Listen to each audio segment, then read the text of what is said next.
billahi minasyaitonir rajim. Bismillahirrahmanirrahim. Assalamualaikum warahmatullahi wabarakatuh.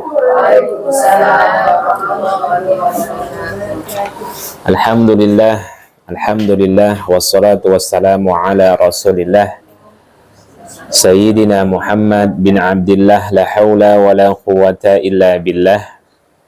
Asyhadu an la ilaha illallah wahdahu la syarikalah wa asyhadu anna Muhammadan abduhu wa rasuluh.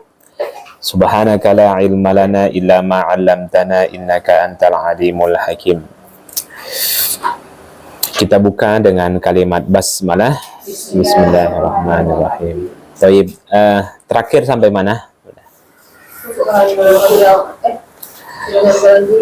Subhana rabbiyal azim. Baik, alhamdulillah. Gimana amaliyah Ramadannya, Bunda? Lancar?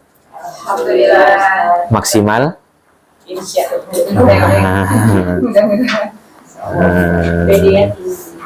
Motivasi dulu, Ustaz. Biar maksimal lagi.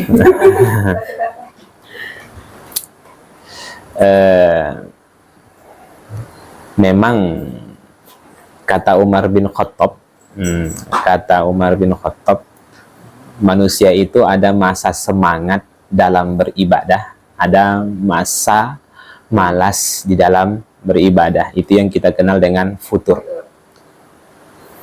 Cuma nasihat Umar bin Khattab, jika engkau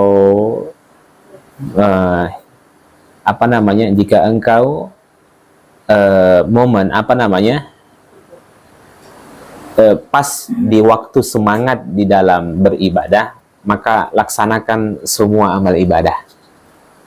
Tapi jika engkau muncul rasa malas di dalam beribadah, maka jangan pernah tinggalkan semua ibadah yang sifatnya wajib. Itu kaedahnya. Jadi kalau lagi semangatnya dalam beribadah, semua laksanakan jenis-jenis ibadah. Jadi mulai dari zikir pagi petang, ya kan, zikir setelah sholat, kemudian bersedekah, semuanya itu lagi, karena udah masa-masa semangatnya dalam beribadah. Tapi kalau muncul rasa malas dalam beribadah, maka jangan pernah tinggalkan yang wajib. Nah, itu dia. Tapi ingat, kalau futur itu larut di dalam diri kita, bukan hanya menghalangi kita untuk beramal, bukan hanya mengurangi kita dalam beramal, tapi bisa sama sekali tidak melakukan amal. Nah, itu kalau futur itu larut. Nah, maka cara yang terbaik adalah segera perbaharui iman itu. Segera perbaharui. Nah, jadi jangan diendapkan malas itu. Jadi kalau sempat diendapkan 2 hari 3 hari, lama-lama bukan hanya mengurangi, bukan hanya menghalangi, bisa nanti sama sekali tidak beramal. Itu dia. Caranya bagaimana? Ya, perbaharui iman. Mulailah dari tanamkan dalam benak kita bahwa amaliyah-amaliyah di bulan Ramadan itu adalah bekal terbaik bagi kita untuk menghadap Allah nanti di hari kiamat. Itu dulu. Nah, kemudian bulan Ramadan momentum terbaik bagi kita untuk memupuk amal. Kemudian setelah itu mohon pertolongan kepada Allah. Kemudian dilanjutkan perbanyak zikir pagi dan petang. Karena zikir pagi dan petang itu untuk menghilangkan futur itu. Nah, kemudian dilanjutkan dengan segera perbaharui iman. Nah, itu kata-kata hari ini. Gitu ya. Baik. Memang futur itu ada, Bunda. Itu sudah menjadi tabiat manusia. Rasa al-imanu yazidu wa yanqus. Tapi perlu diketahui, yang membuat futur itu muncul ada beberapa penyebabnya. Pertama, karena kurangnya pendidikan. Itu. Yang kedua, hidup di tengah lingkungan orang-orang malas. Itu yang menjadi sebab seseorang itu bisa futur. Yang ketiga, ada makanan yang masuk ke dalam tubuhnya itu sesuatu yang haram, dan ada pakaian-pakaian yang haram. Nah, itu apa tadi yang pertama? Kurangnya pendidikan. Yang kedua, hidup di tengah lingkungan orang yang malas. Kemudian yang ketiga, nah, yang keempat kemaksiatan, dosa. Mungkin dia ngomong-ngomong kotor, atau mungkin ada perbuatan-perbuatan dosa yang kecil, baik itu disadarinya atau tanpa disadari, itu bisa membuat seseorang malas dalam beribadah. Dan itu kan sudah tabiat pada diri manusia. Dosa itu kan melekat pada diri manusia. Caranya bagaimana? Ya memang harus segera dihapus. Nah, itu dia. Baik, kita lanjutkan. Nanti nggak lanjut kita bunda tiga sholatnya. Sebelumnya kita telah membahas zikir subhana rabbiyal azim. Sekarang kita masuk zikir subhanakallahumma rabbana wa bihamdika allahumma ghafirli. Nah, silakan dicatat dulu keterangannya.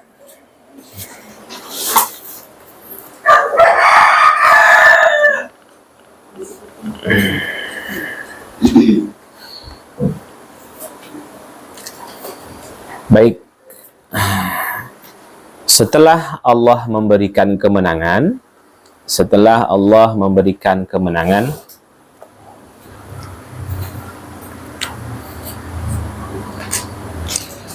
kepada Nabi,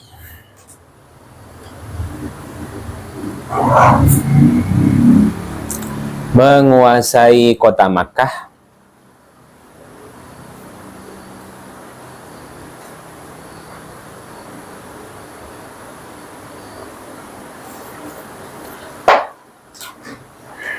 turunlah surah An-Nasr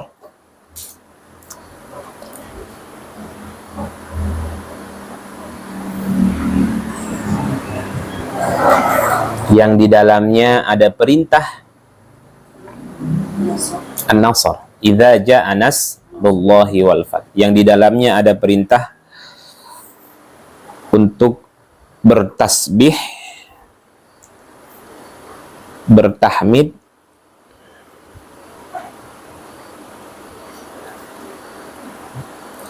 dan beristighfar.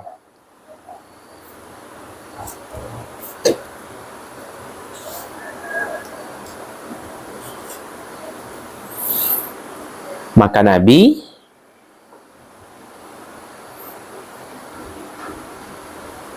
mengamalkan surat itu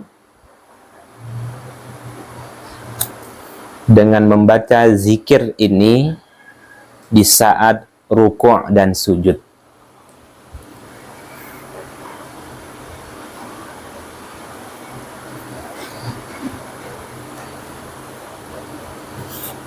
Sumbernya hadis riwayat Bukhari dan Muslim dari Aisyah.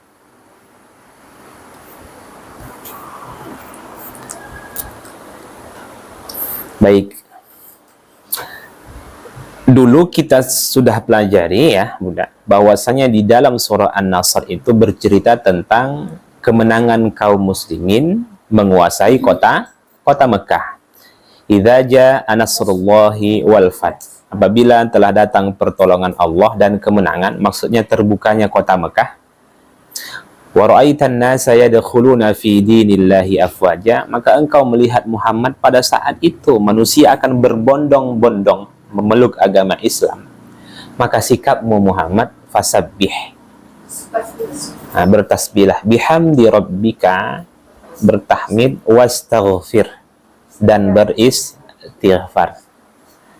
Maka sejak saat itu Nabi Shallallahu Alaihi Wasallam merubah zikir rukuk dan sujudnya dengan zikir ini.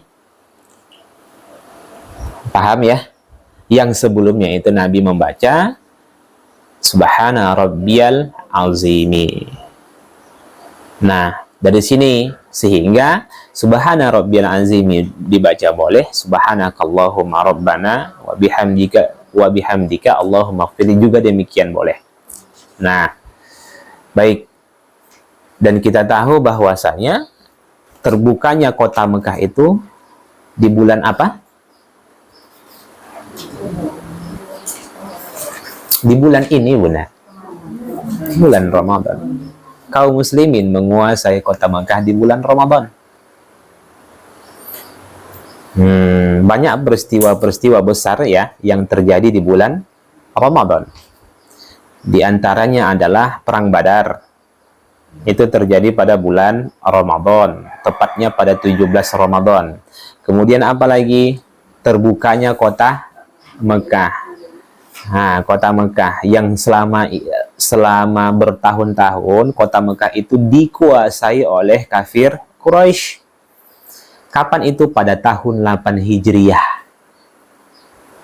8 Hijriah. Berarti Nabi membaca doa ini 2 tahun setelahnya Nabi wafat. Kan 8 Hijriah, 9, 10, awal 11 Hijriah, ya kan? Berarti 2 tahun setelahnya Rasulullah wafat. Berarti zikir ini dibaca Nabi di akhir-akhir kehidupan Nabi kita Muhammad sallallahu alaihi wasallam. Nah, apalagi peristiwa besar yang terjadi di bulan Ramadan? Turunnya Al-Quran. Apalagi? Apa lagi, Bunda? Lailatul Qadar. Apa lagi?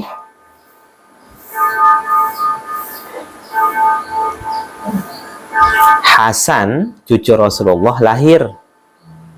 Itu di bulan Ramadan, di tahun 3 Hijriah. Rasulullah menikahi Zainab binti Khuzaimah yang dikenal dengan Ummul Masakin karena begitu dermawannya kepada fakir miskin. Itu tahun 3 Hijriah di bulan Ramadan. Ruqayyah wafat, putri Rasulullah Sallallahu Alaihi Wasallam yang selaku istri Utsman bin Affan itu wafat pada bulan Ramadan di tahun 3 Hijriah. Syariat azan pertama kali itu tahun 1 Hijriah di bulan Ramadan. Islam menguasai Andalusia di bulan Ramadan. Perang Al-Qadisiyah di masa Umar bin Khattab melawan Persia di bulan Ramadan. Apalagi bahkan Indonesia ini merdeka pada bulan Ramadan. Jadi Allah ingin memberikan isyarat kepada kita bahwasanya bulan Ramadan ini momentum terbaik untuk merubah hidup. Karena kita melihat sejarah-sejarah terdahulu, turunnya Al-Quran itulah titik mula awal manusia keluar dari kejahilan. Perang Badar itu titik awal umat Islam pamornya naik.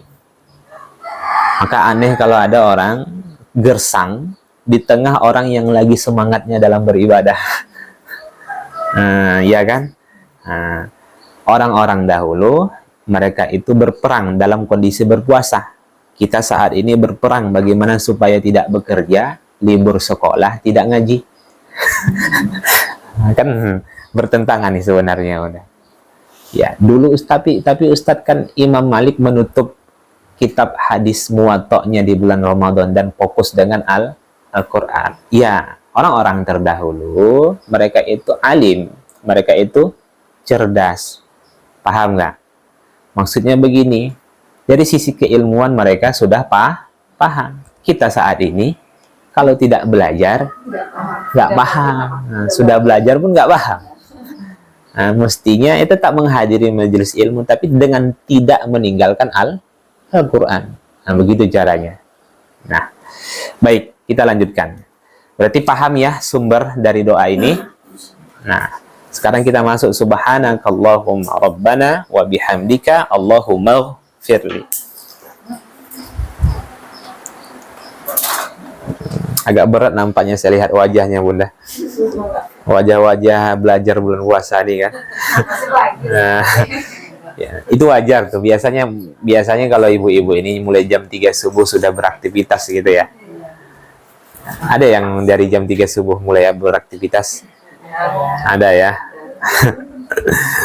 Nah, mulai semuanya sibuk manaskan ini, manaskan itu ya, kemudian kan bangunkan ini, bangunkan itu, setelah itu sholat, setelah itu bersihin, kemudian lanjut lagi belajar.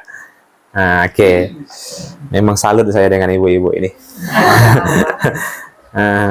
Makanya pantas Imam Ghazali cemburu dengan perempuan. Kenapa? Boleh memilih dari pintu mana saja dia masuk surga. Asal. Nah, asalnya sudah tahu lah ya. Baik. Sebenarnya bagi perempuan itu hal-hal yang sunnah itu, Bunda. Kalau seandainya dia tidak bisa melakukan yang sunnah, sebatas yang 4 itu mampu dia lakukan, dia masuk surga.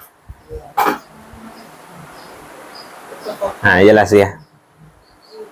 Cuman karena berhubung abu-abu, dekat sama Ustadz Kalem dia kan, dekat sama tukang mabuk, teller dia. Ya kan, dekat sama ahli zikir, berzikir dia. Dekat tukang pengumpat, ikut mengumpat. Maka caranya perbanyak amal sunnah. Nah, itu. Kan kata Nabi, ittaqil maharim takun a'badan nas. Jauhkan dirimu dari perbuatan yang haram, maka dia diberi gelar a'badan nas, hamba yang abid di antara kalangan manusia. Jadi ingin menjadi ahli ibadah itu sebenarnya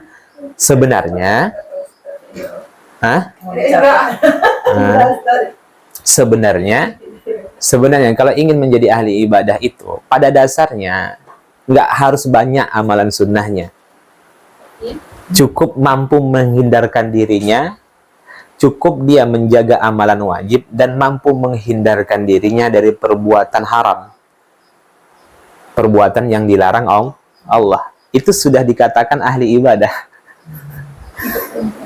Nah, baik laki-laki dan perempuan. Nah, jangan sampai sholat tarawih iya, dosa juga jalan. Itu kan bukan abid tuh. Orang yang abid itu mampu menghindarkan dirinya dari perbuatan haram. Nah, baik, kita lanjutkan.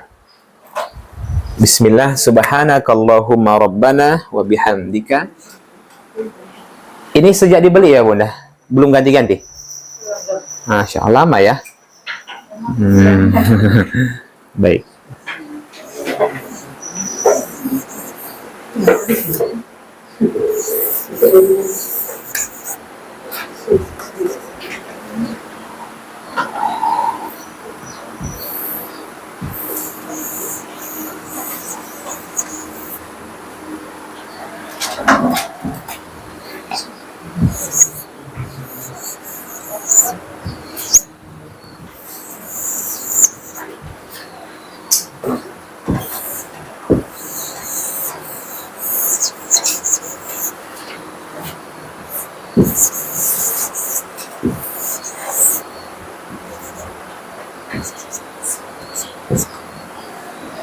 Baik.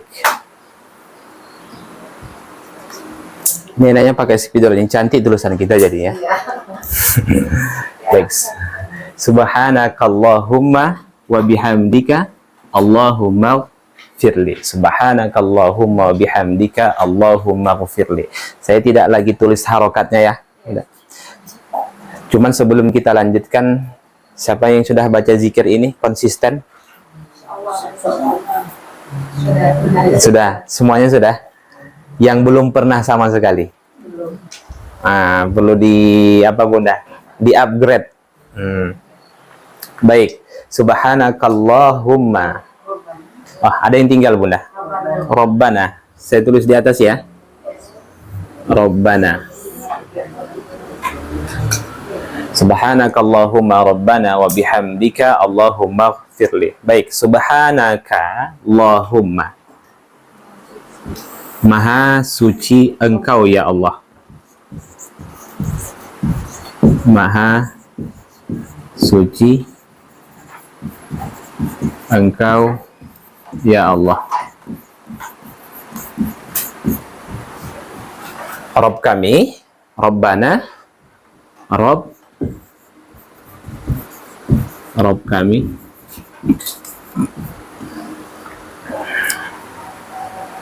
Saya tidak terjemahkan Tuhan ya Bunda, karena kalau Tuhan itu kurang dimaknai dia. Nah, jadi kalau Rabb kami itu ingat saja kaidahnya ada 3. Pencipta, pemilik, pengatur. Rabb apa maknanya? Pencipta, pemilik, pengatur. Tinggal disematkan saja nanti pada kalimat setelahnya. Kalau dinisbatkan kepada An-Nas, manusia, berarti pemilik, pencipta manusia, pemilik manusia, pengatur manusia. Kalau disematkan kepada Al-Alamin, pencipta alam, pemilik alam, kemudian pengatur seluruh alam. Kalau disematkan kepada aku, Rabbi, menciptakanku, memiliki aku, mengatur hidupku. Nah, kan lebih terasa kan daripada Tuhan. Kalau Tuhan nggak bisa diambil maknanya gitu.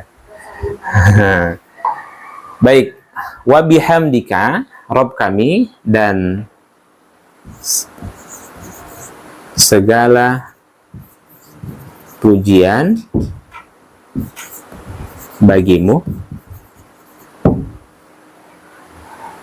Allahumma ya Allah, ampuni aku.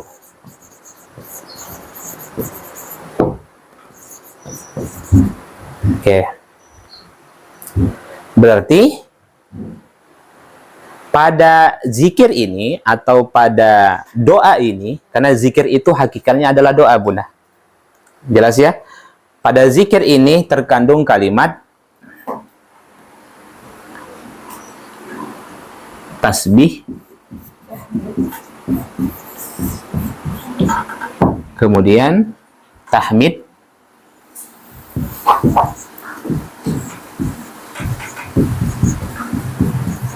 kemudian istighfar.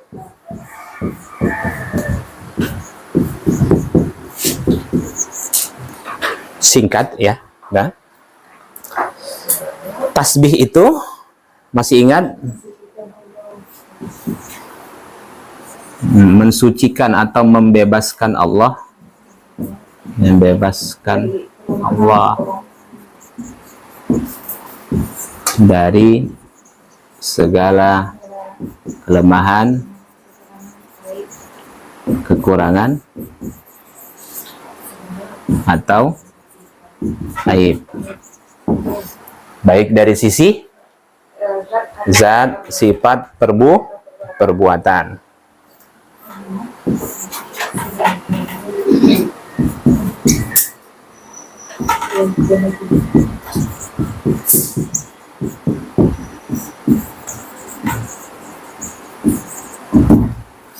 Adapun tahmid menetapkan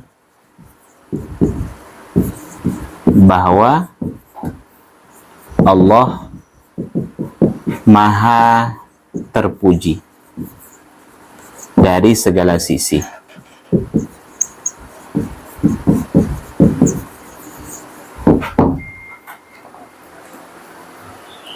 Oke. Sebelum kita lanjutkan istighfar, apa perbedaan tahmid dengan tasbih? Saya tanyalah Bunda dulu. Bunda, kalau sudah bisakah membedakan makna dari tasbih dan tahmid itu? Sudah masuk nggak ke dalam hati itu? Belum. Begini, coba perhatikan. Kalau memuji itu berarti kita menganggap bahwasanya seseorang itu banyak kelebihannya. Tapi apakah kita mensucikan orang tersebut? Tidak. Karena kita sadar bahwasanya orang tersebut pasti memiliki kekurangan. Karena hakikatnya manusia banyak kelebihannya, tapi sungguh lebih banyak kekurangannya. Ingat itu. Banyak kelebihannya, tapi lebih banyak kekurangannya. Oke. Sedangkan tasbih itu mensucikan Allah, membebaskan Allah dari segala kekurangan.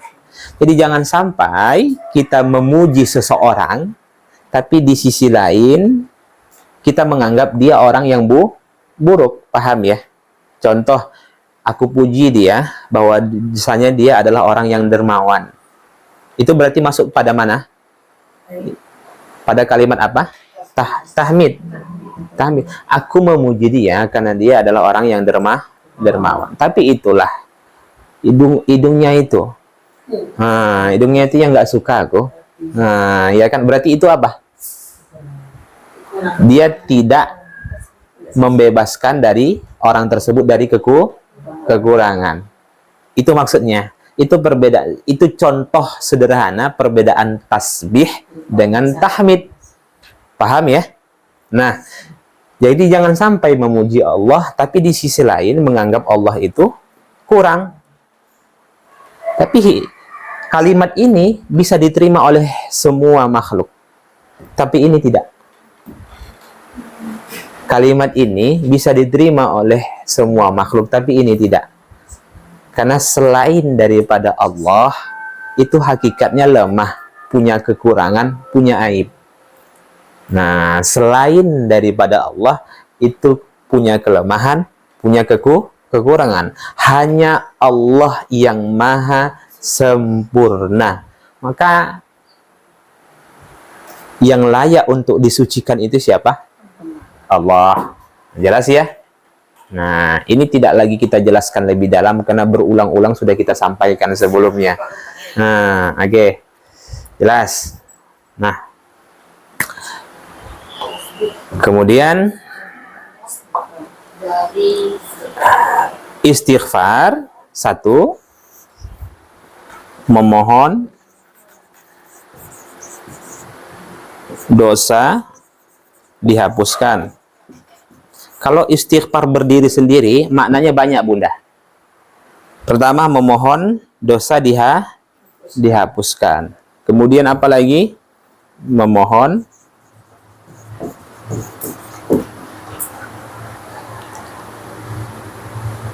hukuman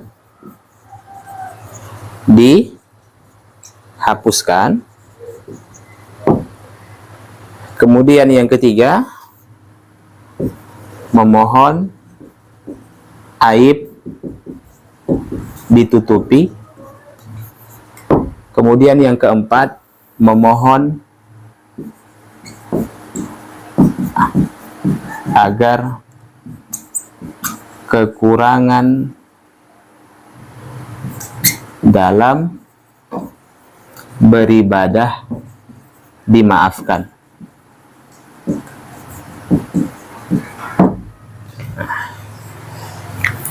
Jadi, kalau kita beristighfar itu, sesungguhnya kita meminta 4 hal kepada Allah.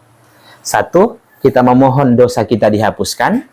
Kedua, kita memohon hukuman dari dosa itu dihapuskan.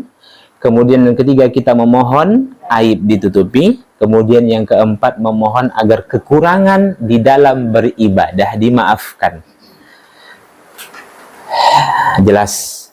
Nah. Itulah sebabnya kenapa ada syariat istighfar setelah sholat. Zikir, ya kan? Astaghfirullah, astaghfirullah, ya kan? Astaghfirullah, astaghfirullah, astaghfirullahalazim, astaghfirullahalazim, astaghfirullahalazim. Tujuannya apa? Karena semaksimal apapun kita beribadah, semaksimal apapun kita sholat, pasti ada kekurangan di dalam sholat itu. Maka bagaimana agar sempurna? Tutupi dengan istighfar. Karena istighfar itu menambal kekurangan di dalam beribadah. Nah, jelas. Zikir setelah sholat apa saja, Bunda? Nah, kita sama-sama lah berzikir kita nih. Nampaknya wajah ngantuk ya. Astaghfirullahalazim, astaghfirullahalazim, astaghfirullahalazim. Setelah itu, la ilaha illallah wahdahu la syarikalah, lahul mulku wa lahul hamdu wa huwa ala kulli syai'in qadir. 3 kali. La ilaha illallah wahdahu la syarikalah, lahul mulku wa lahul hamdu wa huwa ala kulli syai'in qadir.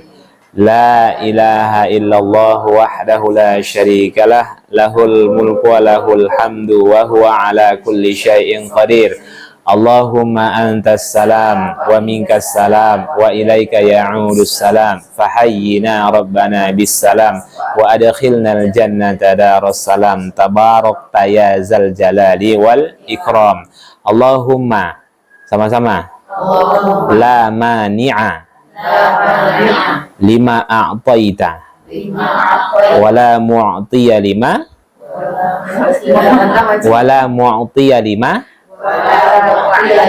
lima mana'ta wala yanfa'u dhal jaddi minkal jadd. Allahu la, sama-sama ayat kursi. Allahu la ilaha illa huwal hayyul qayyum la ta'khudhuhu sinatun wa la nawm lahu ma fis samawati wa ma fil ardh man dzal ladzi yashfa'u 'indahu illa bi iznihi ya'lamu ma baina aydihim wa ma khalfahum wa la yuhituna bi syai'in min 'ilmihi illa bima syaa wasi'a kursiyyuhu samawati wal ardh wa la ya'uduhu hifdzuhuma wa huwal 'aliyyul 'azim. Alhamdulillah. Kan banyak. Lumayan kan dapat pahala kita dari zikir. Nah, dari zikir-zikir yang kita baca. Bisa diteruskan nanti dengan membaca surah Al-Ikhlas, Al-Falaq, An-Nas, kemudian dilanjutkan dengan membaca tasbih, tahmid, kemudian takbir. Oke, baik. Paham sampai sini ya? Nah, jadi ketika kita membaca subhanakallahumma rabbana wa bihamdika Allahumma ighfirli, maha suci engkau ya Allah, Rabb kami. Kalau kita tambah, ketika kita mengucapkan Rabb kami, kita sesungguhnya sedang menetapkan bahwasanya Allah yang kita, memiliki kita, dan mengatur kehidupan kita. Nah, jelas ya? Baik, wa bihamdika Allahumma ighfirli. Nah, jadi hilangkan semua tentang prasangka buruk tentang Allah, Bunda. Nah, jadi itu substansinya. Kalau ada orang yang mengatakan Allah punya anak, punya pasangan, punya orang tua, berarti dia tidak mensucikan Allah. Nah, kalau ada orang yang muncul keyakinan di dalam hatinya, kenapa ya Allah tidak mampu menolong hamba-hambanya yang lemah dan tidak mampu menghukum hamba-hambanya yang durhaka, berarti dia tidak mensucikan Allah. Oke ya, jelas. Baik, sedangkan kita tidak suci. Apa buktinya?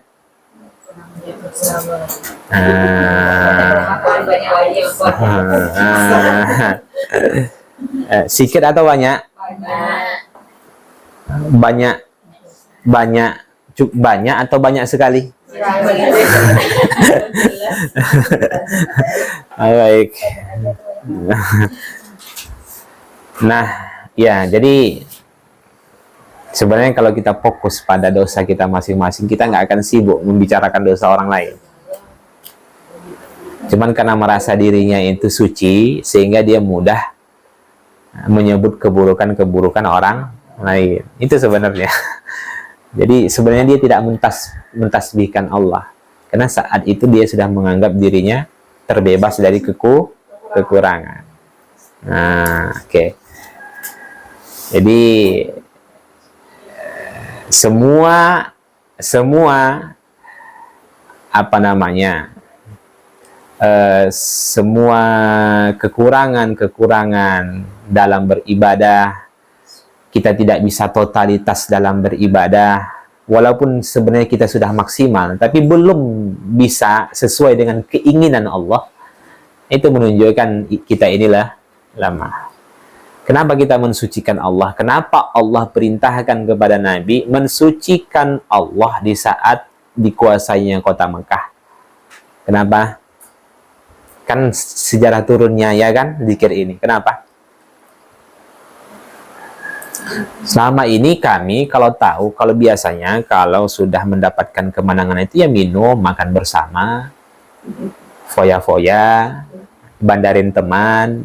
Tapi kok malah Allah perintahkan Nabi begitu dikuasai kota Mekah bertasbih Muhammad, bertahmid Muhammad, mohon ampun. Aneh gitu kan? Iya kan? Kira-kira kenapa? Nah, kalau bertasbih kenapa? Karena mungkin selama ini ada tersirat di dalam hati Nabi dan sahabat-sahabat, kenapa pertolongan Allah itu sangat lama datangnya. Nah, itu bunda. Bukan nggak lama itu kan, 13 tahun di Mekah, 8 tahun di Madinah, baru dikuasai kota Mekah.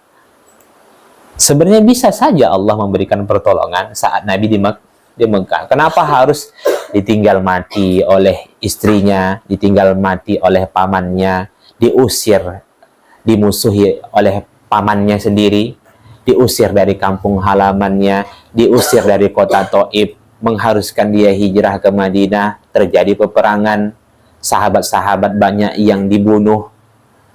Ya kan, setiap tahun ada peperangan. Baru setelah itu dikuasai kota Mekah. Sampai sahabat pada saat itu, mata Nasrullah, kapan datang pertolongan Allah? Mintalah Muhammad, mintalah wahai Rasulullah. Engkau kan seorang nabi. Nah, jadi kenapa pertolongan ini terlambat datang? Sudah banyak nih sahabat-sahabat kita yang mati terbunuh dalam peperangan. Maka turunlah fasabbih. Begitu juga bisa kita ambil pelajarannya saat ini. Iya kan? Ya Allah, kenapa sudah 4 tahun, 5 tahun belum lagi kelar-kelar masalah ini? Iya. Iya kan? Jadi bertasbih.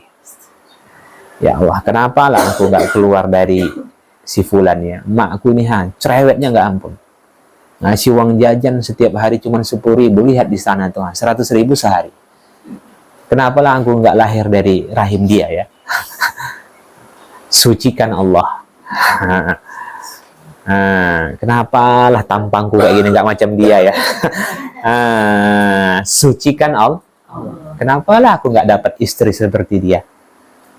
Kenapa lah harus bentuknya seperti ini? Nah, mana tahu ada tersirat di hati suami seperti itu. Oh iya kan? Sucikan Allah. Balik lagi istri. Ya kan? Kenapalah bentuk dia ini seperti ini gitu kan? Sucikan Allah. Jadi kalau muncul perasaan seperti itu langsung tasbih. Kemudian gempur dengan istighfar. Nah, jadi dia karena nggak ada yang kebetulan dalam hidup ini, Bunda. Ingat, ma asobaka min musibatin faminallah, wa ma asobaka min sayyiatin famin nafsik. Apa saja nikmat yang datang dari Allah itu, apa saja nikmat yang kita terima, itu datangnya dari Allah. Apa saja musibah yang kita terima dalam hidup ini, itu karena ulah dirimu sendiri. Cuman pahami dulu apa yang dimaksud dengan musibah. Apa arti musibah, Bunda? Ujian. Halo? Musibah itu apa? Sesuatu yang tidak, ya, salah. Musibah itu segala yang menimpa kita, baik wujudnya kebaikan maupun wujudnya keburukan, baik tampak menyenangkan atau tampak tidak menyenangkan, baik dirasa menyenangkan ataupun dirasa tidak menyenangkan. Itu arti musibah. Makanya kan kalau Bunda baca Ma asobaka. Asobaka itu, musibah itu terambil dari asoba, yusibu. Apa saja yang menimpamu, ya kan, ma asobaka min hasanatin, bentuknya kebaikan, faminallah, itu datang dari Allah. Wa ma asobaka, dan apa saja musibah yang datang kepadamu, bentuknya keburukan, itu karena ulahmu sendiri. Berarti musibah itu, jadi musibah itu selama ini orang salah memahami bahwasanya musibah itu selalu ditempatkan pada sesuatu yang negatif. Yang namanya penderitaan, kesedihan, ya kan? Itu musibah. Kaya, musibah. Miskin, tampan, jelek, cantik, buruk, musibah. Bahkan saya ketemu ibu-ibu saat ini, musibah.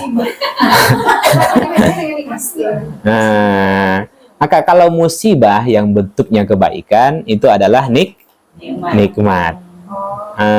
Segala yang dirasa menyenangkan, itu namanya nikmat. Oke. Nah, segala yang dirasa tidak menyenangkan, ya kan, bisa jadi itu nikmat, bisa pula jadi itu adalah hukuman. Paham ya? Bisa dipahami tadi? Yang menyenangkan bisa jadi, mohon maaf, salah.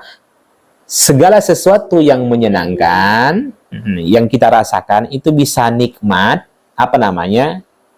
Mohon maaf. Itu bisa nikmat, itu juga bisa hukuman. Baik juga yang keburukan, yang kita terima, itu bisa nikmat, bisa jadi hukuman. Jadi musibah itu umum. Paham nggak, udah?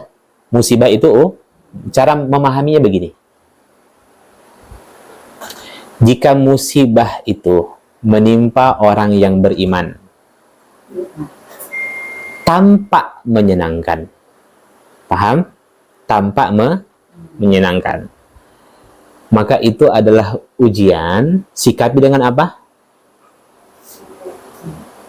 Sabar. Makanya sulit, galau, baperan kalau dapat masalah jadinya Bunda. Kalau gini, coba saya ulang. Kalau musibah itu menimpa orang yang beriman, tampak menyenangkan atau dirasa menyenangkan, maka itu adalah ujian. Oke, sikapi dengan apa? Syukur. Itu juga ujian, Bunda. Nikmat itu kaya itu ujian. Maka bagaimana agar lolos dari ujian itu? Sikapi dengan syukur, karena dia tampak menyenangkan. Jika musibah itu menimpa orang yang beriman, tampak tidak menyenangkan, itu juga ujian. Sikapi dengan apa? Sabar. Oke. Karena mutar-mutar nampaknya ini, gitu kan? Jika musibah itu menimpa orang yang setengah baik, Bang, ada orang setengah baik? Ada. Sholat iya, iya kan, sholat iya, dosa juga jalan. Malam ahli ibadah, siang ahli maksiat, itu kan setengah baik gitu. Malaikat pun nggak tahu ini yang saya catat yang mana yang sekarang gitu. Kalau kondisi seperti itu, jika musibah menimpa orang yang seperti itu, itu juga ujian. Tapi juga di sisi lain itu adalah teguran. Paham ya? Maka sikapi dengan apa? Sabar dan introspeksi diri. Karena lihat ke belakang, mungkin musibah yang menimpa aku saat ini adalah hukuman. Maka lihat ke belakang, ada nggak kekurangan-kekurangan selama ini yang kita lakukan? Kalau ada, berarti itu poin ketiga. Berarti musibah ini menimpaku, bentuknya hukuman. Sikapnya apa? Aku bersabar dan mesti introspeksi diri, mengevaluasi diri. Kurangi yang berlebihan, ya kan? Kemudian tutupi yang kurang. Nah, makanya kan skema pertama, ketika orang ditimpa musibah, yang Allah sampaikan apa? Istighfar kan? Istighfar itu introspeksi diri sebenarnya. Nah, Kalau musibah itu menimpa ahli maksiat, maka itu adalah hukuman. Oke, paham sampai sini? Kalau belum paham, saya berikan contoh lagi, Bunda.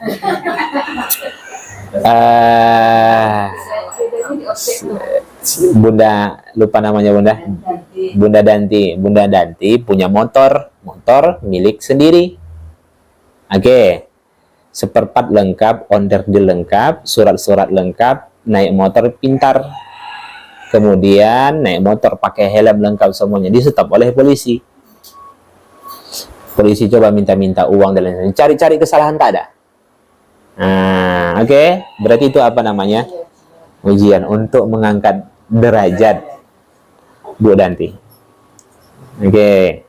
Karena dia saat itu dalam koridor. Nah, oke ya. Nah, tapi Bu Danti jika ternyata motor milik sendiri, seperempat lengkap, tapi SIM tidak ada, naik motor bisa, di-stop oleh polisi. Itu namanya teguran. Karena ada kesalahan, maka sikapi dengan introspeksi diri, evaluasi. Oh, berarti besok saya mesti ngurus SIM. Oke. Tapi kalau Bu Danti punya motor tidak milik sendiri, oke. Nah, oke, surat-surat tak lengkap, knalpot brong, balap pula naik motor, nabrak trotoar. Jangan terlalu pede menganggap itu ujian. Itu hukuman. Mati konyol. Nah, jelas ya. Bagaimana mungkin tak layak seseorang itu disebut mendapatkan ujian kalau dia tak masuk sekolah? Hanya anak-anak kita yang sekolahlah yang berhak ujian. Dia nggak sekolah, tiba-tiba aku mau ujian guru. Nah, jelas ya. Nah, jadi kira-kira kita ini di posisi yang mana? Nah, simpulkan masing-masing. Yang satu, yang dua, yang tiga, atau yang empat. Nah, oke. Jadi mudahnya begitu. Nah, baik. Kita lanjutkan. Kok ke situ tadi, Bunda? Oh, iya. Istighfar ya. Itu memang bahaya kalau saya tidak baca ini, Bunda. Entah kemana-mana larinya. Nggak sistematis jadinya. Baik, lanjut. Sekarang kita masuk zikir yang terakhir. Ketiga. Ya. Subuhun Kudus Rabbul Mala Ikati Warroh.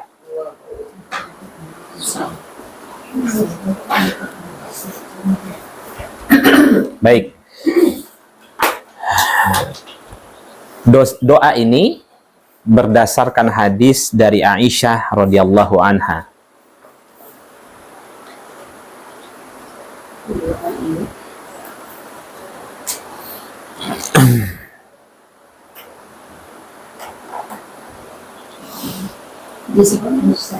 Aisyah radhiyallahu anha. Anna Nabiya sallallahu alaihi wasallam, bahwa Nabi sallallahu alaihi wasallam kana yaqulu fi ruku'ihi wa sujudihi, ketika ruku' dan sujud,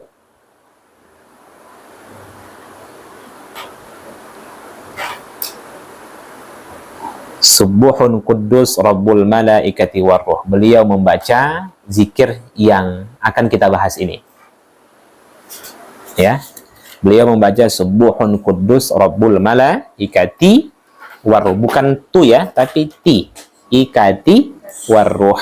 Nah, hadis riwayat Muslim dan Abu Daud. Baik.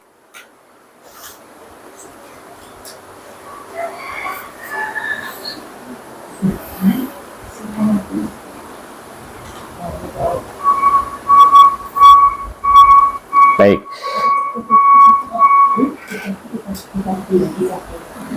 Nah, silakan dibuka, Bunda. Ada tulisannya kan di situ, Subuhun Kudus, langsung dicoret saja di situ ya. Subuh itu artinya maha suci. Sudah? Maha suci. Subuh, subuhun itu artinya maha suci. Sama juga sebenarnya, terambil dari kata sabbaha, yusabbihu, tasbih, subuh. Nah, ya kan, subhana itu semuanya adalah seakar kata dengan sabbaha, ya. Baik, kudus. Kudus apa artinya? Maha suci juga. Subuh itu maha suci, kudus itu juga maha suci.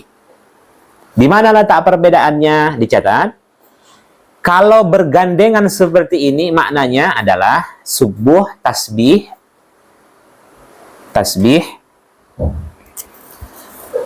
maha suci dari kekurangan dan sekutu. Maha suci dari kekurangan dan sekutu.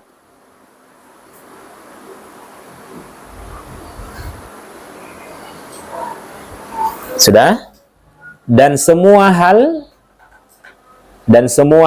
yang bertentangan dengan ilahiyah. Dan semua hal yang bertentangan dengan ilahiyah Allah. Subuh artinya maha suci dari kekurangan dan sekutu, dan semua hal yang bertentangan dengan ilahiyah Allah. Sedangkan kudus maha suci dari yang tidak layak diberikan kepadanya.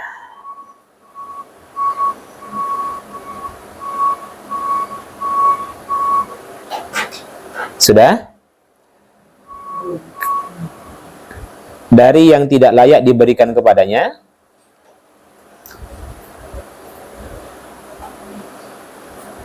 Karena bertentangan dengan keagungan dan kesempurnaan nama dan sifatnya.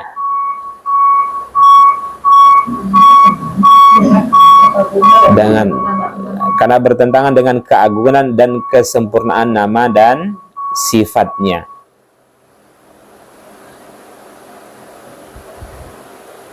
Baik. Contoh perbedaan tasbih dengan kudus itu. Begini Bunda, pahami dulu. Kalau tasbih itu berdiri sendiri, oke, itu maknanya semuanya. Berarti masuklah di situ kudus. Saya ulang, kalau tasbih itu berdiri sendiri, berarti termasuklah di situ kudus. Oke, tapi kalau dia bergandengan, paham ya bergandengan? Kalau Bunda minta maaf sama minta ampun, oke, pada dasarnya itu sama. Minta maaf sama minta ampun. Tapi kalau bergandengan, nanti maknanya berbeda. Paham ya? Allahumma innaka afun tuhibbul afwa fa'fu anni. Ya kan? Maka maafkanlah aku. Maka di situ maksudnya kita minta ampun. Tapi kalau bergandengan dengan istighfar, maknanya berbeda nanti. Dan itu nanti ada catatan. Makanya kalau Bunda baca akhir surah Al-Baqarah, wa'fu anna, waghfir lana, warhamna. Nanti maknanya berbeda. Karena sudah bergandengan dia. Tapi kalau dia terpisah, nanti maknanya sama. Sama halnya dengan ini. Oke, contoh begini. Kalau tasbih itu adalah jangan sampai ada yang mengatakan, lisannya yang mengatakan, keyakinannya Allah itu punya anak, Allah itu punya istri, Allah itu punya nasab. Oke, itu tasbih. Tapi kalau kudus itu jangan sampai lisannya mengatakan atau keyakinannya Allah itu zolim kepada hambanya, Allah itu ngantuk, Allah itu tidur. Dari sisi itu. Kalau yang pertama tadi tasbih itu dari sifat ilahiyah. Paham ya? Kan tidak mungkin lah Allah itu punya anak. Nah, jelas. Kemudian, sedangkan kudus tadi apa? Coba lihat Bunda, kudus tadi apa? Nah, Allah ngantuk, Allah tidur. Itu kan kita yang ada tuh. Nah, itu maksudnya. Paham ya? Paham? Nah, oke. Kemudian lanjut. Rabbul malaikah. terjemahkan di sini Rabbul Malaikah, Robnya para malaikat, Warruh dan Jibril. Ruh itu Jibril. Kalau orang Kristen nyebutnya apa? Ruhul Kudus. Oke. Nah,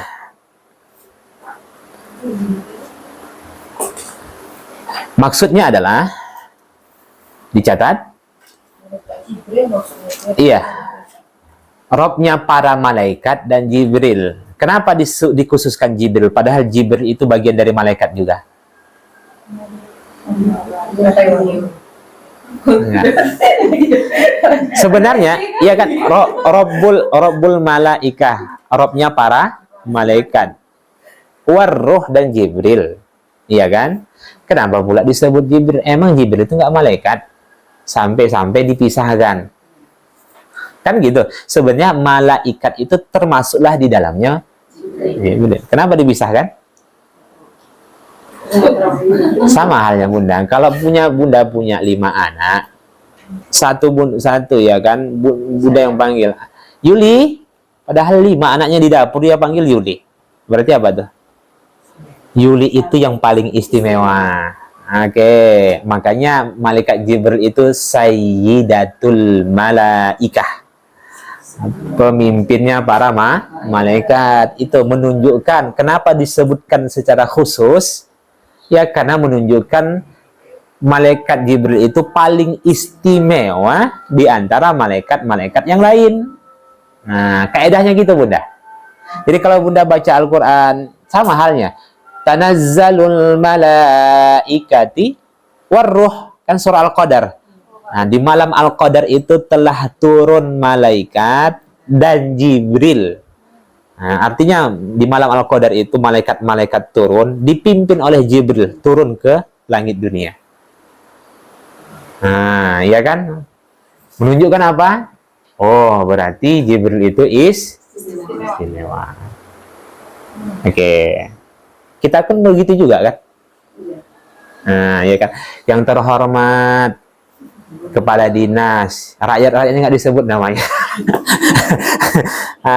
Dan semua jamaah-jamaah sekalian yang tidak bisa saya sebutkan satu persatu, semoga kita dirahmati Allah. Tapi yang di awal tadi apa? Yang terhormat kepala dinas, yang terhormat kepala ini, bapak ini, disebutkan namanya kan? Begitulah. Jelas ya? Itu juga dipakai oleh Allah Subhanahu wa Ta'ala dalam menyebut makhluk-makhluknya. Baik, lanjut keterangannya.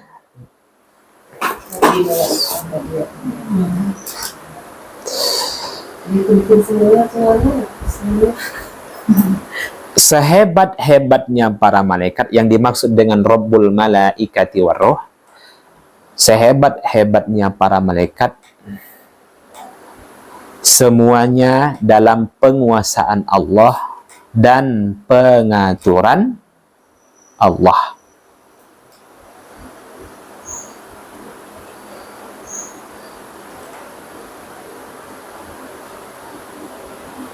Jadi kita mensucikan Allah sampai 2 kali Bunda, kemudian kita pun menetapkan bahwa betapa hebatnya para malaikat itu, seharusnya mereka yang pantas untuk menyombongkan diri, ya kan?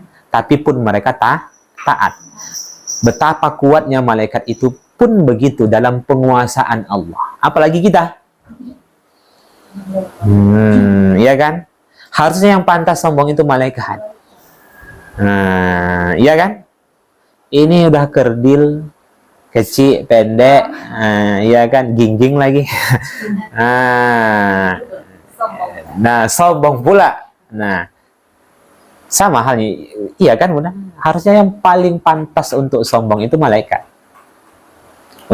Yang paling pantas untuk membanggakan diri adalah malaikat. Pun begitu, malaikat dalam pengaturan, dalam penguasaan Allah.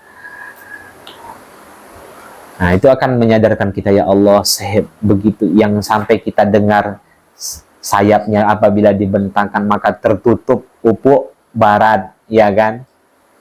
Itu pun dalam pengaturan Allah, apalagi kita. Jelas.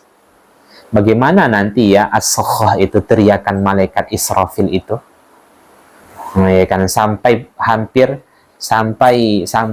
orang yang hidup di akhir zaman nanti pekak telinganya dan bahkan mati. Begitu keluar teriakannya yang kedua, ya kan, tiupan kebangkitan, maka hidup semua orang yang pernah mati. Gimana lah itu? Saya membayangkan saja kalau storing Bunda, mikrofon udah begini gitu kan. Nah, storing. Nah, atau orang balap naik motor kan di apanya? Digantinya tuh knalpotnya. Mengutuk-ngutuk kita. Iya kan? Karena sangat bising sekali. Subhanallah. Jelas ya? Alhamdulillah. Jadi sudah kita bahas 3. Pertama, subhana rabbiyal azimi, subhanakallahumma rabbana wa bihamdika, Allahumma ighfirli. Kemudian subuhun quddus rabbul malaikati warruh. Baik. Nah, bagi bunda-bunda yang sholat tarawih di rumah, ya kan? Nah, manfaatkanlah baca ini 3-3. Langsung 3-3 satu ruku itu. Nah, langsung saja campur Bunda. Nah, kan itu lebih utama. Jelas ya? Kalau di masjid mengikut imam. Kalau di masjid mengikut imam. Jelas. Jadi ingat, ilmu itu tidak hanya sebatas menambah wawasan. Harus diamalkan. Setelah diamalkan, sampaikan, transfer kepada orang lain. Itu hakikat ilmu itu. Seseorang tidak dikatakan menuntut ilmu, kata Nabi dalam hadis sahih, kalau dia tidak berlapang hati dalam menerima ilmu itu, bersungguh-sungguh dalam menerima ilmu itu, kemudian setelah itu dia amalkan, setelah itu dia transfer ke orang lain. Itulah hakikat menuntut ilmu. Sudah banyak ini ibu-ibu dapat ilmu kan? Sudah banyak sekali. Hakul yakin saya. Nah, karena berbagai guru, baik offline maupun online. Oke. Nah, cuman dari sekian ilmu yang sudah didapatkan itu, apakah sudah disampaikan ke orang lain? Sudah. Ada yang tidak. Apakah sudah disampaikan? Nah, sampaikan Bunda. Hati-hati. Ingat, kewajiban kita sebagai seorang hamba 2. Beramal dan meninggalkan amal. Paham ya? Beramal dan meninggalkan amal. Nah, dengan kata lain, beramal soleh, amar ma'ruf, nahi mungkar. Jangan sampai kita diam saja dengan perilaku anak kita, pasangan kita, kerabat kita, tetangga kita, dan lain-lain. Jelas. Jangan takut kalau mereka tidak mengindahkan nasihat kita. Takutlah kalau kita tidak menyampaikan nasihat kepada mereka. Itu kaedahnya gitu tuh. Jangan takut kalau mereka tidak menerima nasihat kita, tapi takutlah kalau kita tidak memberikan nasihat kepada mereka. Itu kaedahnya. Maka jangan galau, baperan kalau nasihat kita tidak didengar. Kalau umpamanya suami dinasihati, baru lagi 3 hari ngaji dah sok soleh kan? Ya kan, sudah. Nggak apa, yang penting nasihat saja. Yang penting sampai itu ilmu. Sudah. Ustaz, ke anak, apalagi anak saya Ustaz, ya kan, susahnya minta ampun kalau dinasihati. Oke. Sampaikan nasihat itu, jangan tinggalkan sholat, ya kan, jaga sholat dan lain sebagainya. Kemudian setelah itu, kalau nggak susah, Ustadz, saya ini orang yang tahu ilmu, tapi kalau ngomong itu gitu kan, nggak bisa saya menyusun kata tuh gitu kan. Apalagi lihat pasangan itu wajah sudah gini gitu kan, hilang semuanya. ada DM Instagram, ada status WhatsApp.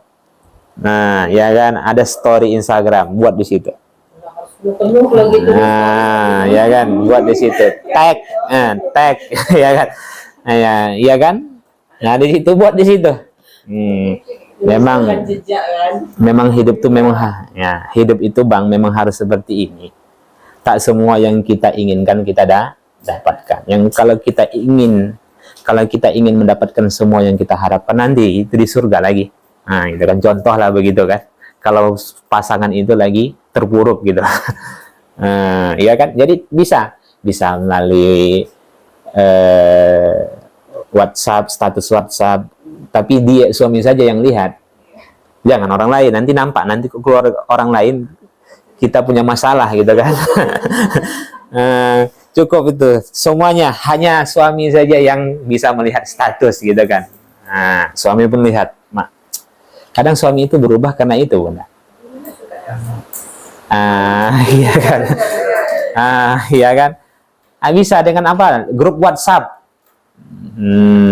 Ya kan. Jangan sampaikan kita. Teruskan saja nasihat-nasihat guru itu. Seakan-akan kita tidak memberikan nasihat, tapi guru gitu kan. Supaya jangan dianggap. Nah, ya kan. Bisa saja, teruskan saja. Itu kan bagian dari amar ma'ruf nahi mungkar. Supaya nanti ya kan, supaya nanti ketika di hari kiamat, ketika mohon maaf, andai kata pasangan anak itu dijerumuskan, dimasukkan ke dalam neraka, nauzubillah, kita tidak inginkan, Bunda. Andai kata kita tidak digugat, jangan kita sibuk beramal soleh, kan nanti kan Allah katakan tipe keluarga itu ada yang bertemu dunia, bermusuhan di akhirat, ya kan? Ya ayyuhalladzina amanu inna min azwajikum, wahai orang-orang yang beriman, sesungguhnya istri-istrimu, wa auladikum, dan anak-anakmu, aduwwal lakum, musuh bagimu, fahdharuhum, maka berhati-hatilah kalian. Iya kan? Musuh di mana? Baik di dunia maupun di akhirat. Di dunia, nggak cerita lagi, Bunda. Betapa banyak anak yang membunuh orang tua kandungnya. Hanya gara-gara nggak ada modal untuk main slot, ditariknya itu emas ibunya di kalung, di apanya, yang nempel di leher. Nggak dikasih uang saku. Itu banyak yang kita lihat di berita. Iya kan? Nah, demikian juga di akhirat. Kenapa di akhirat bermusuhan? Karena ada di antara hak-hak mereka yang tidak terpenuhi. Itulah yang membuat kita saling menggugat nanti di akhirat. Nah, kita nggak mau terjerumus. Ya kan? Kenapa terjadinya permusuhan? Karena ada di antara hak tidak terpenuhi. Hak istri tidak dipenuhi oleh suami. Hak suami tidak dipenuhi oleh istri. Hak anak tidak dipenuhi oleh orang tua. Hak orang tua tidak dipenuhi oleh anak. Itulah saling menggugat. Ada pula nanti yang bertemu di dunia, reunian di surga. Coba nanti baca surah Ar-Ra'd ayat 23. Bahkan perempuan ibunya yang statusnya itu Bunda, derajatnya di surga yang terendah, anaknya di surga yang tertinggi, tapi anaknya itu meminta kepada Allah Subhanahu wa Ta'ala agar ibunya yang derajat surga tertinggi naik ke atas. Bisa? Itu dia reuninya di. Ada pula yang bertemu di dunia, sama sekali tidak bertemu di akhirat, sibuk di azab. Itulah keluarganya orang kafir, saling sayang menyayang, saling romantisan, tapi di akhirat tidak bertemu sama sekali. Pertemuan mereka sebatas di dunia. Orang Islam itu dua saja, orang Islam itu tiga.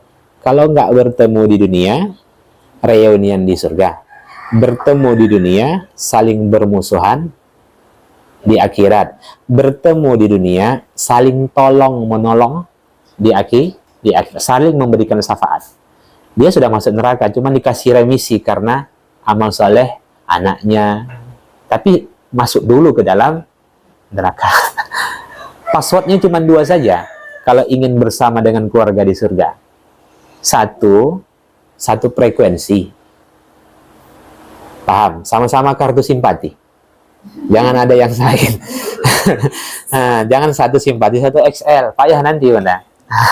Maksudnya apa itu? Kuncinya syahadat, satu akidah. Makanya dalam Islam kita tidak boleh menikah dengan orang yang berbeda agama dengan kita. Bagaimana kita bisa masuk surga dengan dia? Tentulah bisa, Bunda. Iya kan? Kenapa kita dalam Islam tidak dibolehkan menikah dengan orang yang berbeda agama dengan kita? Karena kita ini, cita-cita orang yang beriman itu satu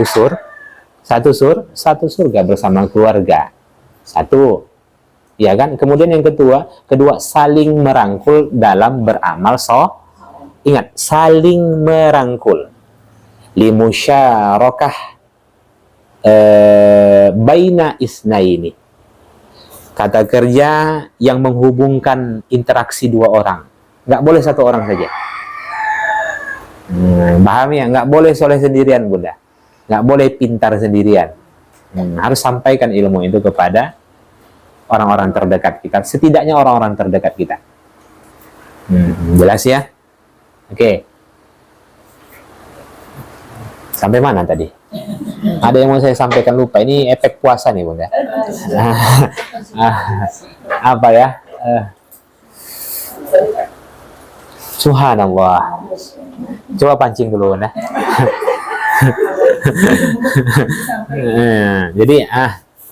Jadi kembali lagi. Jadi sampaikan ilmu itu. Jelas ya? Jadi jangan sampai hanya sebatas di sini saja. Maka ingat tadi, konsep hakikat ilmu itu apa? Berlapang hati dalam menerima. Ada cerita nih. Ini fakta, Bunda. Ada jamaah kita berangkat kemarin, umroh. Jadi kita waktu belajar fikih umroh, dia baru pulang. Nah, jadi saya sampaikan di antara sunnah-sunnahnya setelah tawaf itu kan adalah beriltizam di multazam. Paham ya? Jadi waktu beliau sudah tawaf 7 kali, ya kan? Itu ibu itu sendiri yang menceritakan kepada saya. Beliau awali dengan, mohon maaf saya Ustadz pulang begitu sampai ikut belajar. Beliau minta, mohon maaf saya Ustadz dan lain sebagainya. Saya sudah buruk sangka sama Ustadz, katanya gitu kan. Karena di sana, pas di sana, dia ngomong dalam hati, ada-ada aja Ustadz Edi ini. Masa orang ramai kayak gitu harus beriltizam di multazam seperti ini, menempelkan kayak gini, Bunda, di dinding Ka'bah, di multazam. Itu kan sunnah tuh. Itu kan sunnah. Itu dipraktekkan di multazam, bukan di semua dinding Ka'bah. Nah, hari ini kita lihat orang-orang kalau umrah semua dinding Ka'bah diginikannya gitu. Padahal itu sebenarnya sunnahnya di multazam. Nah, beliau lebih memilih untuk mencium Hajar Aswad, ya kan, setelah tawaf. Yang padahal apa namanya? Beliau memilih itu padahal rangkaiannya adalah beriltizam di multazam, kan begitu. Akhirnya apa? Beliau berusaha untuk mencium Hajar Aswad, didorong sama orang besar, menempel begini ke multazam itu. Ya kan, maaf. Jadi beliau, dari situ saya nangis, saya bahkan nggak bisa saya Ustadz keluar, hampir 20 menit saya di situ. Ya kan, saya sempatkan berdoa. Nah, jadi kan itu salah-salah tipis tuh. Jadi apa namanya? Itu salah satu. Kalau kita tidak berlapang hati, ada kebaikannya untuk beliau. Nah, Allah tegur, tapi Allah kasih solusi lain. Nah, ya kan kamu bilang nggak ada sunnahnya di mulutnya, nempelkan, dipaksa nempel. Nah, nggak bisa lepas dia begini udah. Nah, jadi artinya apa? Berlapang hati, berlapang dada menerima ilmu itu. Siapapun yang menyampaikannya, entahkah itu suami kita yang memang banyak kali kekurangannya kita lihat, tapi kalau yang dia sampaikan itu adalah kebenaran, berlapang hati menerimanya. Anak juga seperti itu, iya kan? Nah, jadi hari ini kita melihat sama orang begitu totalitasnya dia, tapi sama keluarganya tidak. Ucapan-ucapan barokallah, jazakallah, alhamdulillah, tidak seperti itu dia lakukan kepada pasangan. Tapi kepada orang lain begitu mudah dia ucapkan. Yang harusnya yang paling membutuhkan ucapan barokallah itu adalah pasangan kita. Jadi ketika anak memberikan sesuatu kepada kita, barakallah, jazakallah, kita kan mendoakan dia. Tapi kenapa ketika anak memberikan itu kepada orang tuanya, orang tua itu memberikan kepadanya, ungkapan itu nggak ada. Tapi malah ke orang lain ada. Berarti ada yang salah. Kan ada yang sah. Yang membutuhkan doa itu, paling membutuhkan doa itu adalah keluar. Jangan-jangan mereka itu kurang doa dari kita. Iya kan? Nah, lebih banyak kita mendoakan orang lain. Sibuk kita menyalahkan keluarga. Baik, ada yang tanyakan? Ustaz, Iya. di kita punya komunitas, suami juga punya komunitas. Oke. Jadi begitu kita dapat ilmu dari Ustaz, sedikit-sedikit kita sampaikan sama Oke. Terus nggak acuh, Ustaz, nggak acuh, diam aja. Seperti doa iftitah yang kita dapat dari Ustaz yang pertama kali. Terus sebulan kemudian dia juga dapat itu dari komunitas dia. Nah, Menghafal. iya, akhirnya memang gini Bunda, banyak ini tipe laki-laki ya, tabiat. Umumnya banyak laki-laki itu, tapi tidak semua. Umumnya laki-laki itu dia mau menerima nasihat dari gurunya, tapi tidak mau menerima nasihat dari istrinya. Nah, itu bisa dibilang 80% laki-laki di dunia ini kayak gitu. Jadi udah. Jadi caranya bagaimana? Kalau merasa suami itu tidak mengindahkan nasihat kita, sarankan dia untuk belajar. Jadi kadang-kadang dari kita nggak masuk kan, 40 tahun aku ngomong sama kamu kayak gini nggak pernah kamu ya kan. Nah, sekarang baru kan, coba dari dulu. Nah, ya kan gitu. Nah, banyak seperti itu. Sama, saya pun juga gitu. Saya kan korban juga, Bunda. Iya kan? Ya tidak, kadang-kadang mohon maaf, kadang-kadang kesibukan kita tidak sempat mungkin lalai dengan tugas kita sebagai seorang suami. Ya kadang-kadang keluar ungkapan-ungkapan itu gitu kan dari Instagram lah, dari saya juga merasakan demikian. Jeritan hati seorang istri. Ya. Nah, jelas ya. Tapi apa namanya? Baiknya itu menjadi bahan introspeksi ya. Nah, langsung kita bagusnya sikap seorang laki-laki. Oh, kalau begitu iya, kita perbaiki. Mungkin kita tidak menganggap itu adalah kesalahan. Paham ya? Banyak laki-laki seperti itu. Tapi laki-laki tidak menganggap itu kesalahan, tapi bagi perempuan itu kesalahan. Jadi sepanjang tidak dikatakan itu salah, laki-laki itu nggak sadar. Jadi jangan berharap tahu isi hati kita. Jangan ibu-ibu nih marah, tiba-tiba marah sama suami. Padahal nggak disampaikan gimana kesalahannya kan. Kau bacalah isi hatiku. Hai, macam Tuhan apa dibuatnya. Ya kan? Dan kita semua merasakan itulah. Nggak jauh, keluarga Nabi juga demikian. Aisyah betapa banyak dalam sejarah disebutkan betapa cemburunya kepada Rasulullah. Itu sekelas Aisyah, apalagi sekelas Bunda. Beliau yang meriwayatkan hadis banyak, yang sholat malamnya tidak ada yang mengalahkan beliau gitu kan. Ya wajar-wajar saja perempuan masa kini gitu kan. Baik. Jelas. Ada yang tanyakan? Ini gimana pas sholat itu kan yang kita baca subhanallah itu supaya meresap di hati yang kita sampaikan. Subhanakallahumma rabbana wa bihamdika. Pas baca itu. Pertama, Bunda, kalau saya ya, yang pengalaman saya pribadi, pertama sudah pasti kita hafal. Kemudian kita tahu artinya. Kemudian kita mengerti apa yang kita baca. Kemudian kita hubungkan dengan kehidupan kita. Nah, dihubungkan. Jadi ketika sudah, sebenarnya kalau sudah mendalam pengetahuan kita tentang tasbih sucikan Allah, berarti selain daripada kita, selain daripada Allah tidak suci, kan begitu. Maka akan terhubung, ya Allah, kok selama ini merasa banggalah aku dengan ilmuku, ya kan, merasa aku yang paling pintarnya, ya kan. Nah, kemudian ketika melihat apa namanya, ketika menyampaikan sesuatu banyak kekurangannya, paham? Nah, di situ kita merasa, ya Allah, lemah kalilah diriku ini. Maka itu akan terbawa nanti di dalam mengucapkan subhanakallahumma rabbana wa bihamdika allahumma ighfirli.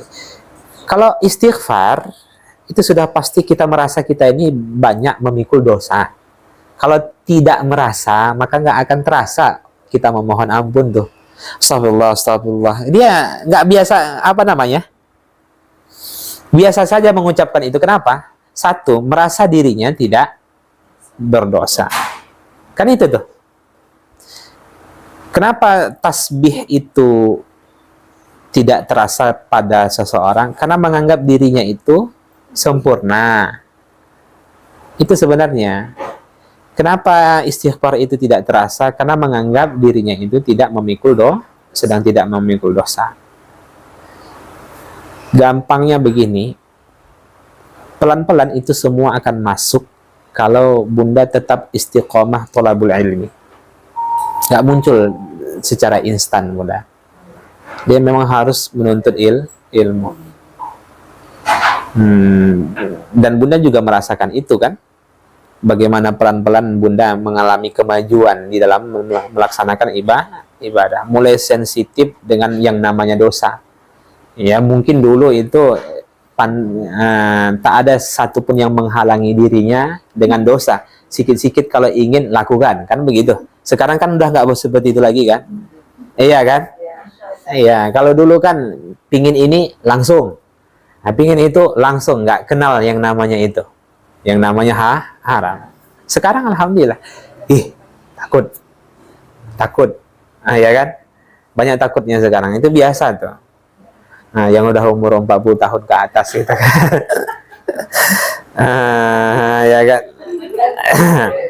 Makanya Nabi memuji orang pemuda-pemuda yang taat. Sampai Nabi itu menyebutkan kan orang-orang yang dilindungi nanti di hari kiamat, orang yang mendapatkan naungan kan, pemuda yang taat. Kenapa? Kalau kita melihat masjid itu semuanya gen alpha, gen Z, tidak ada Bunda. Rata-rata yang sudah putih janggutnya, putih rambutnya, ya kan? Iya kan? Iya. Nah, kenapa? Makanya sangat dipuji, dibanggakan oleh Nabi apabila ada pemuda yang taat.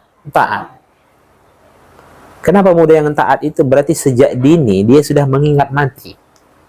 Kalau kita kadang umur 50 pun belum ingat mati udah. Jelas. Cara terbaik agar ibadah itu bisa dinikmati, sadarin bahwasanya hanya bekal takwa yang bisa kita banggakan nanti di hadapan Allah. Hanya bekal takwa yang bisa kita bawa nanti saat menghadap Allah. Hanya bekal takwa itu sebagai bekal satu-satunya setelah kita mati. Kemudian yang kedua, harus ada kesadaran bahwa kita tidak lama lagi hidup di dunia ini. Paham, Bunda? Itu harus ada kesadaran tuh. Kenapa? Iya kan? Orang kalau tidak menganggap dirinya nampaknya masih lama lagi hidupku. Itu biasanya. Iya kan? Itu membuat kita lalai itu. Banyaknya orang-orang wafat kira saya tanya lah Bunda, yang sebaya dengan Bunda ini sudah banyak yang wafat? Jangankan Bunda, saya saja sudah. Teman satu pondok saya sudah banyak yang wafat Bunda. Kayak saya Bunda heran, 18 orang di satu kelas sama saya sudah banyak yang meninggal. Jangan-jangan saya nih menyusul gitu kan. Ya kan? Jadi apa namanya? Dulu saya menganggap itu juga perasaan saya itu lama lagi. Tapi begitu Allah hadirkan, oh ya Allah, kami itu kan dulu satu pondok Bunda, khusus untuk takhusus Al-Quran, itu hanya 18 orang. Jadi 18 orang itu yang khusus takhusus Al-Quran, tafsir, itu takhusus 18 orang. 18 orang itu sudah menyebar nih di Indonesia. Tapi di grupnya itu udah hilang satu persatu. Grupnya masih ada, tapi sudah hilang persatu gitu kan. Profilnya masih nampak ya. Gitu kan. Jadi kadang-kadang memikir itu kan, wah, ya nggak lama nampaknya ini kan, satu persatu sudah nih. Nah, kadang itu yang membuat kita kan bangkit itu kan. Iya kan udah. Jadi ya. Nah, oke, ada lagi? Ustaz, sekarang tuh sudah ada masjid, pengurus masjidnya melakukan SMP dan SMA berkumpul di setiap Sabtu atau Ahad, Iya. mengerjakan PR sekolah supaya mereka itu kenal lagi sama masjid, terhindar gadget. Nah, bagus. Kalau nggak salah di Panam. Iya, bagus. Jadi mereka itu bawa bekal jam 11 sebelum zuhur sudah ada di sana. Mereka sholat berjamaah Iya. zuhur sampai asar baru pulang. Ya bagus tuh Baru Bunda. satu masjid di Panam itu. Saya baca beritanya di mana tuh, di apa ya, Uzbekistan ya, di Kolombia, bahkan orang kafir sendiri, mohon maaf, orang-orang yang latar belakang yang tidak Islam, itu sudah banyak sekolah-sekolah yang kembali manual, tidak memakai gadget lagi. Di sini malah ya kan wajib sekolah-sekolah ini kan, contoh ya, tak saya sebutkan lah kan Bunda. Nah, sekolah ini wajib beli tablet.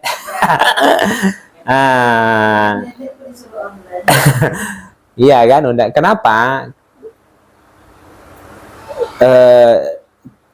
Banyak dampak positifnya, tapi lebih banyak dampak negatifnya. Lebih banyak mudaratnya. Makanya saya pribadi untuk mencegah itu, saya hanya ketika posting saja baru buka. Kalau itu enggak, jadi kalau enggak memosting sesuatu, saya enggak buka tuh Bunda. Saya dari Instagram dan lain-lainnya. Kalau enggak memposting sesuatu, saya enggak buka Instagram. Jadi umpamanya ada kebutuhan yayasan, saya posting, udah. Setelah itu selesai, nggak saya buka-buka lagi. Begitu caranya. Nah. Jadi nggak bisa kita menghindarkan diri, kita nggak bisa menghilangkan keburukan itu. Kita hanya bisa menghindarkan diri dari keburukan. Karena sampai hari kiamat keburukan itu tetap ada. Itu kan Allah hadirkan sebagai ujian. Jadi kita ini, Ustadz, sudah hidup amar ma'ruf nahi mungkar di dunia ini, gitu kan? Tapi umat ini kok makin parah gitu ya.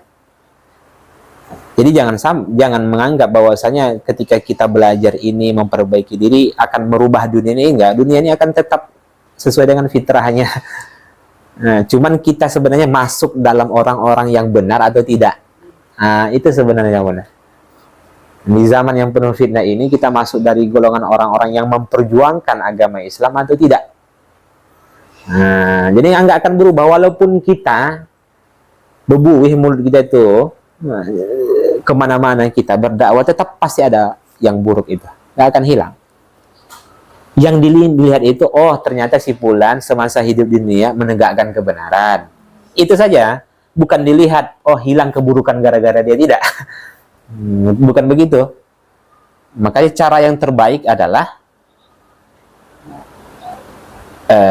beramal amar ma'ruf nahi mungkar. Hari ini kita selalu muncul sekarang ini ada istilah-istilah itu kan urusan dia, hidup dia, yang dosa-dosa dia kok. Nah, ya kan, ada di lingkungannya yang kumpul kebo, contoh, biarkan saja, kan hidup dia. Nah, ya kan, itu kan salah tuh. Kalau kita nggak bisa mencegahnya, maka sampaikan kepada penguasa setempat. Kan begitu caranya, Bunda. Biar penguasa yang setempat yang punya wewenang untuk menindak hal yang demikian. Begitu saja. Terkadang penguasa itu nggak tahu, kita yang tahu di lapangan, kita sampaikan. Nah, jelas. Ada lagi? Silakan Bunda bertanya. Ustaz, tadi kan cerita yang pertemuan. Kita masuk jam 10 lewat, Bunda. Di sana, silakan. Jadi ada juga pernah dengar seseorang itu tidak mengenal di dunia, tetapi dia bisa berkenalan dan berkumpul di akhirat, jadi surga gitu. Itu sudah pasti. Kenapa? Tidak kenalan di dunia, tapi berkumpul di akhirat. Kenapa? Itu kalau Bunda, wujuhu yawma idzin musfirah, dhahikatum mustabsyirah. Gembira, tertawa, senyum. Kenapa? Karena melihat orang-orang yang di sekitarnya juga demikian. Mereka tidak bertemu di dunia, tapi bertemu di akhirat. Di mana? Di surga. Bahkan duduk digambarkan duduk di atas dipan masing-masing. Nggak tahu kita, mungkin ternyata di atas, di samping kita itu ada orang yang belum pernah kita kenal semasa di dunia. Nanti kalau Bunda baca surah Al-Mutaffifin, dipan-dipan yang ditinggikan. Paham dipan-dipan yang ditinggikan? Susah lah. Ya Allah, kalau dipannya tinggi gimana kami naik? Nah, Allah sebut pada ayat setelahnya, Allah turunkan ketika dia ingin naik. Lebih otomatis dari kasur yang saat ini. Nah, paham ya? Kenapa dipan-dipan itu ditinggikan? Karena memang fitrah manusia itu suka yang tinggi-tinggi dalam melihat keindahan. Ya kan? Itu kita kejar, pergi ke puncak, lihat sawah, lihat laut. Ya kan? Air-air mengalir di bawah istana. Karena memang kita seperti itu. Setiap orang kaya pasti ingin punya kolam renang di rumahnya. Nah, ya kan? Itu saja sudah memang Allah tahu nafsu kita tuh, Bunda. Tapi janganlah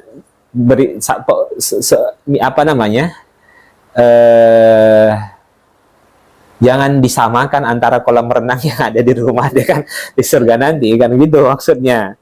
Tapi iya kan? Nah, jadi bunda-bunda yang mohon maaf, bagaimanapun rupanya, nanti begitu masuk ke dalam surga, cantik. Sama. Nah, dan ini bantahan terhadap suami yang nggak mau masuk surga dengan istrinya. Ya, ada dua ya. Ya kan. Kadang-kadang ada laki-laki ini, Ustaz ceramah tadi membicarakan tentang reunian di surga. Berarti nanti aku ketemu lagi sama dia, Ustaz. Kata suaminya gitu kan. Kok nanya kayak gitu? Ya kan. Udah cukup aku diazab sama dia di dunia, Ustaz. Mau ketemu lagi pula di surga gitu kan. Artinya kalau dia masuk surga, istrinya masuk surga, sudah pasti karakternya orang baik. Nggak mungkin lah buruk masuk surga kan. Nggak mungkin wajahnya lagi seperti itu. Maka kalau ingin masuk surga sama, pastikan pasangan kita tuh mau nggak sesurga dengan kita. Jangan-jangan nggak gitu kan. Jelas ya. Jadi ada seperti itu.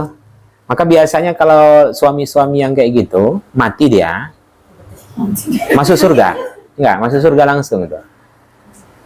Mati dia nggak diazab di kubur. Udah cukup tersiksa dia semasa di dunia. Malaikat pun bilang kan, udah Nggak usah siksa lagi dia kata. Udah azab kali dia di dunia kata. Nah, jelas. Nah, itu intermezzo tuh, bukan begitu kan. Jadi begini sebenarnya, kita ini hidup di lingkungan pusaran antara menguji dan diuji. Itu saja. Kalau enggak kita yang menguji, kita yang diuji. Dan itu saja tuh. Ujian guru, murid, ujian murid, guru, ujian suami, istri, ujian istri, suami, ujian orang tua, anak, ujian anak, orang tua. Begitu tuh, ujian rakyat, pemimpin, ujian pemimpin, rakyat. Kita ini hidup di pusaran antara menguji dan diuji. Kita ini pada posisi yang mana? Yang tahunya cuma menguji saja atau diuji. Jelas ya. Jadi nggak ada yang nggak diuji. Setiap orang yang mengaku beriman pasti diuji. Nah, itu sebenarnya yang dibutuhkan oleh umat yang saat ini di tengah masyarakat yang yang selalu flexing, playing victim dan lain sebagainya gitu kan. Akhirnya banyak stres manusia saat ini. Bahkan itu di pemeluk agama Islam sendiri. Sehingga banyak harus disiramkan tuh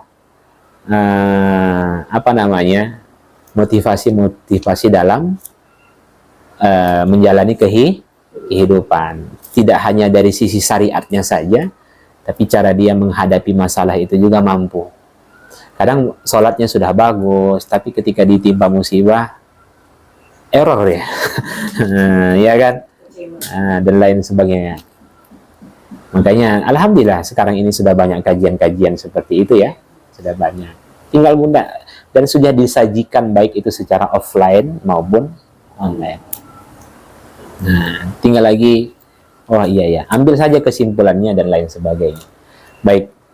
Barakallahu fikum jami'an, hadanallahu wa iyyakum ajma'in. Kita tutup dengan doa kafatul majlis. Subhanakallahumma bihamdik, nasyhadu an la ilaha illa anta, nastaghfiruka wa natubu ilaik. Assalamualaikum warahmatullahi wabarakatuh.